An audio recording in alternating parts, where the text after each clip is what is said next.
What's up, everyone, and welcome back to Fiction Tea Review.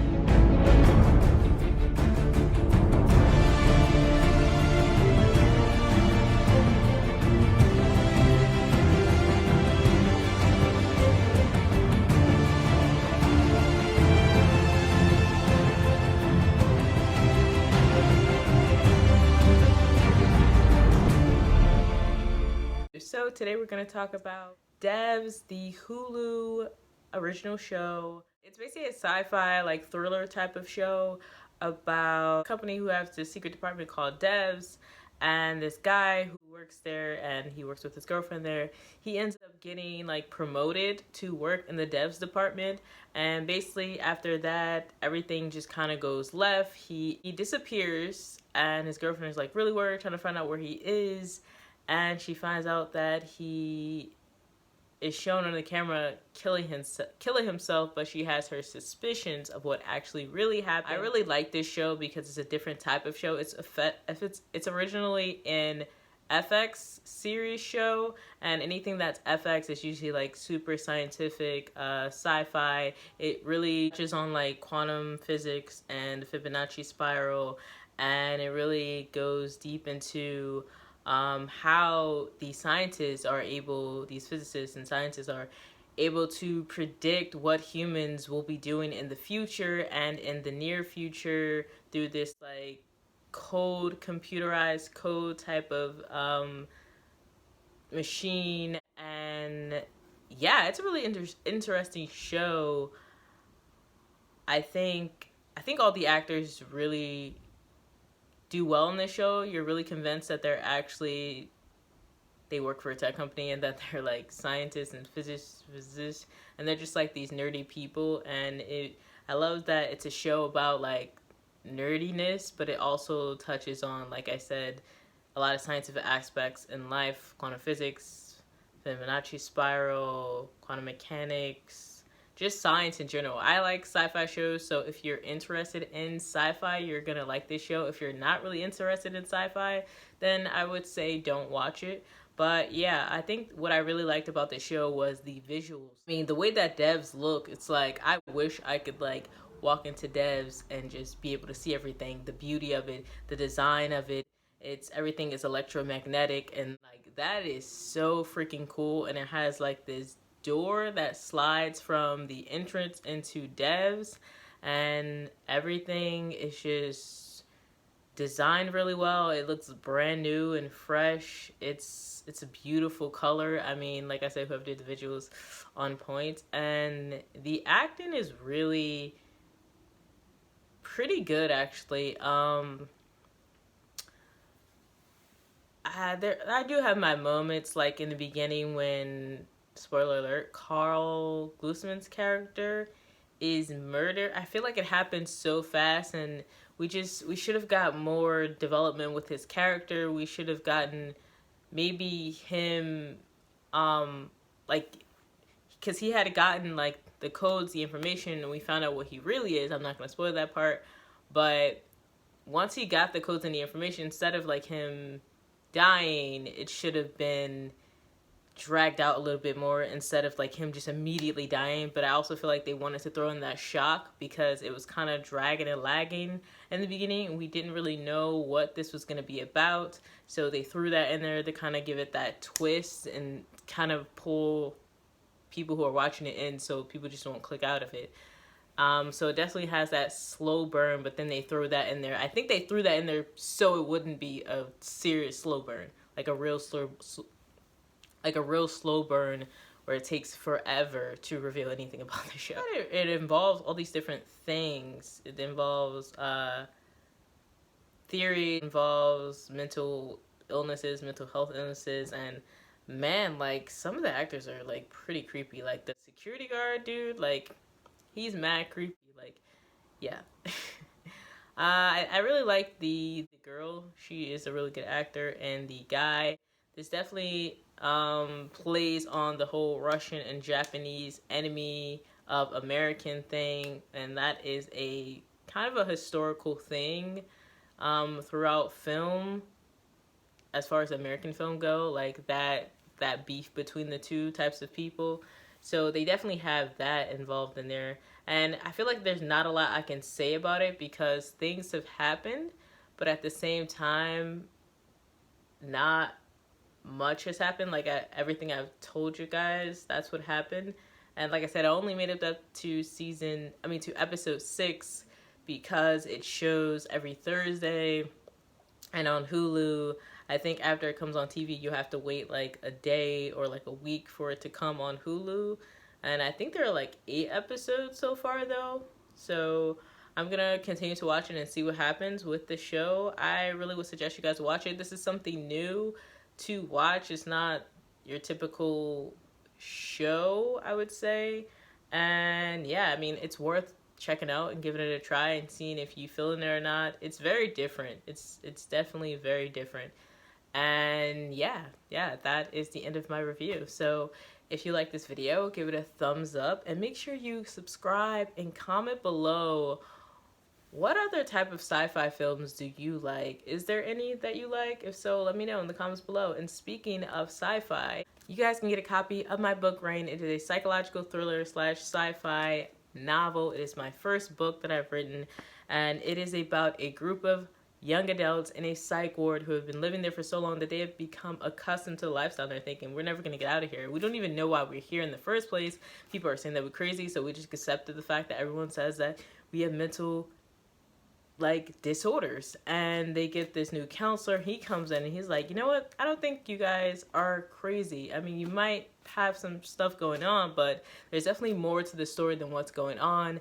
And he slowly starts to learn that this place that these kids are in is having an effect on their mental health, and that these kids have hidden abilities beneath what's portrayed to be mental disorders. And yeah, it just gets really dark and creepy. There is a lot of thriller aspects in it. There are ghosts, there is death, there is gore in this, and there are definitely some scientific references in this, just like DEVS, with like references to patterns in the quantum physics, quantum mechanics, and yeah, it's pretty good. So speaking of pretty good, I actually have been reading this at the end of all my videos. If you would like to know anything about this from the beginning, I would suggest going to my Mortal review, Mortal review, and listening to this from the beginning, because we're kind of deep into this. But if you don't want to do that, you just want to stay and just hear what is being said, then you can do that too. And for everybody who is still on board with me reading this, then let's get into it. So the last time we stopped, I believe they were in the cafeteria. Everybody's just basically at the lunch table talking right now, and we can finish. KO is one of the girls. KO is trans, and she was actually put in here because she's trans, and her mom said she doesn't know, she's mentally ill. She doesn't know what she's talking about, so she was put in here because of that. And you can see when KO talks that she has like a very childlike perspective in mind, because she talked about princesses and thinking that a prince is gonna come and save her and all this stuff. So yeah, let's continue. Okay. Has anyone seen Sam? Joe is always worried about Sam. He loves Sam. I wish he loved me the way he does Sam. But everyone loves Sam. I don't tell the others, but I think the new guy is dreamy, because we were supposed to not like him. He's hiding something, says Neil. Who? I ask. The new guy. He has a secret. She smiles. Neil, you're always fishy about people. He seems really nice. I take another bite of my meatloaf. Yum! I close my eyes, just like Mama used to make. Joseph is eyeing me. I hope he isn't mad at me. He's always mad at me when I eat food, but I just try to make things better. You have poor judgment, Ko, says Neil. I know Neil is very smart, but she's wrong about Mr. Smith. He's nice, I know it. I can't tell her that. I just can't. No, I decide to just stay silent, chewing my food and eyes full of rain. I sniffle. All of a sudden, I'm crying. I don't know why I'm crying. Honest, the tears just came on their own. Niho grabs my hand and begins doing it again. That thing she does with her brain. I let her, so my tears stop. So my tears can stop. So Niho did something, some type of, with her powers, to stop Keo from crying. Hey, hello. Joseph is upset about Sam. His face is changing colors. His face always changes colors when he's really mad. One time, when him and I were hanging out, I tried to play my game with him, and his face got like that. He left me because he said he didn't want to get mad at me and did not want to yell at me. He's so sweet. Niho answers, she's in room 3. I nudge her. Niho usually says things how they are sometimes. I don't get it though, because other times she just says metaphorical things. Joe slams his food across the table and it crashes to the floor. He leaps from his seat, very mad, yelling at us. What for? Everyone is looking at us in the cafeteria, especially the guards who have their hands on their sticks. Joseph just keeps yelling. He won't stop till someone answers, but I'm afraid to. He looks at me, but I frown, avoiding his eyes. I know he will get really mad. I just don't want to upset him. I'm sorry, Joe. I cave, is all I can manage to say. Niho is staring off into the distance. Teo continues eating. He's not here right now. Maybe he'll come back later when he's done eating. And Joseph's face looks like a sweet red apple. You're always doing this, Matt. Why? Damn it! Just leave us alone. He yells one last time, very loudly, banging the table so hard with his fist, I thought he might have broken it. The guards shout at him, but he just screams, Fuck you! He runs out of the cafeteria very, very angrily. I turn to Niho. Why would you do that, Niho? Because he needed to know, is all she says. That Niho, sometimes I just don't get her. I think she is right, though, because she's from the future, and they just know things. I look over across the cafeteria. There is Tracy. She's sitting alone. She's pretending to eat, but I can see her balling up pieces of food, slipping them up her sleeves.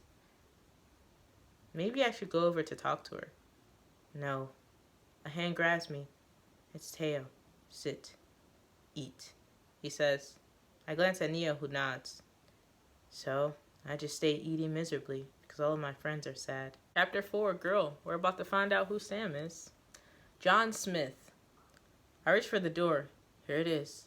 A shiny antimony reflecting my face. I decide to knock a few times before entering. Meanwhile, a guard is standing outside the door like a statue, unblinking. The door speaks. My feet glide across the furry white carpet. My eyes spot a small girl lying on a titanium steel bed, staring at a white wall. She doesn't acknowledge my presence. Hello? I clear my throat. Immediately, her eyes catch mine. She has dark, curly brown hair tied into a ponytail, and dark brown eyes which captivate my soul. Her skin is like melted fudge on a Sunday, on a hot summer morning, smooth, rich in color, and chocolatey. She's beautiful. The girl looks into my eyes as I stand motionless, unable to speak or move. It's as if I'm being compelled or something. I open my mouth in slow motion, trying to clear my throat. Before I can speak, she interrupts. Remove your shoes. Huh? She looks at my feet. Oh. I quickly slip off my shoes, tossing them to the side as my dirty socks soil the carpet. Your socks. Okay. I slowly remove my socks, embarrassed as she stares at my painted toes. The carpet feels like furry little kittens tickling my feet. I hold my socks balled in my hand, staring at her. Newbie. I know you are. She glares. Her voice sounds like the wind caressing the tide. I find myself blushing. Sam. Nice name. I'm sorry, it's just I expected you to be a boy. She completes. She completes. Yeah, she smirks, glancing at my pink painted toenails once more. Is pink your favorite color? I glance at my toes, trying to lie, except it betrays me, forcing the truth out. Yes. She rolls over in the bed, reaching to pull out a box covered in ice. When it opens, I have to remove my glasses. I clean them thoroughly. Once my glasses resurfaced to my face, I see her holding out pink nail polish. Here, take it. I reach out to touch the glass. It's so warm, so beautiful. Fuchsia. When her arms reach, I notice they're covered in white bandages. Momentarily, I peer until she catches me. Thank you. I exist awkwardly in the large room, yards away from her, staring at the nail polish. How did she give this to me? Is this her way of being nice? Is it a ploy? She lays down on her hard bed. It must be really uncomfortable lying on that thing. Looks like a brick of metal stone. So, I tried desperately to find my voice. You weren't at council today. You, missed my whole introduction. Yeah. Thank whoever for that, right? Her tone is sardonic. It would have been nice to have you there with the group. She doesn't react. She just stares at me. Hard. A line of sweat slides down my back. I gulp. I just wanted to introduce myself. Maybe ask you a few questions. She steadily gets off the bed, placing both bare feet in the fur. Her clothes are ratty looking. She just wears a white t-shirt with tears on the sleeves and no shoes. She eyes me as if she's storing information about me in her brain like some sort of memory card, scanning me up, down, in, out, and around. What's your age? Take a guess. 22. Wow. Yeah, that's correct. She smirks. Convenient that they sent you, a 22-year-old, to connect with the youth? I nod. Is that what you think? It's what I know. She walks over to the wall, scraping at it with something metal, writing a name in the bricks. I watch her trying to peek at what is written. With her back turned, she says, You look nervous. I giggle. Yeah, a little. I say, rubbing the back of my neck, I just don't want to mess things up. Too late. Coming here has already gotten you fucked. She steps back from the wall, turning to face me. What do you mean? I mean, her head sways. You want answers. So, you came here. You're a new student too, fascinated by the crazy kids. Just so in love with the crazy. But why? She turns away from me, gaping into the distance as if she's remembering something. Is it for money? For sex? Or simply validation? Perhaps you want to show off to your colleagues. Perhaps you want to show us off to your colleagues. Or write a book about us. Smitten, I say. Not quite. I actually came here because I can relate to... I pause before answering. I question my next response. Let's focus back on you. So tell me, Sam, why are you in here? Why weren't you at the group council with your friends? What friends? You know, Kale, Neil, Joseph, Teo, Trey. They aren't my friends. Her tone increases. Really? I thought they were. I check her rap sheet report. It says here that Joseph is actually your best friend or potential lover. She bursts into a titter. Potential lover, huh? What else does it say? It says that you're highly dangerous. It says for me to take caution. It says to not be fooled by your deceiving ways. It says you were put in here because you're a manipulator. What am I doing? I catch myself from revealing any more of her information. I'm not supposed to be doing this. It's against the rules. So why am I? I look up at Sam with her big almond brown eyes and pretty face. You were saying? I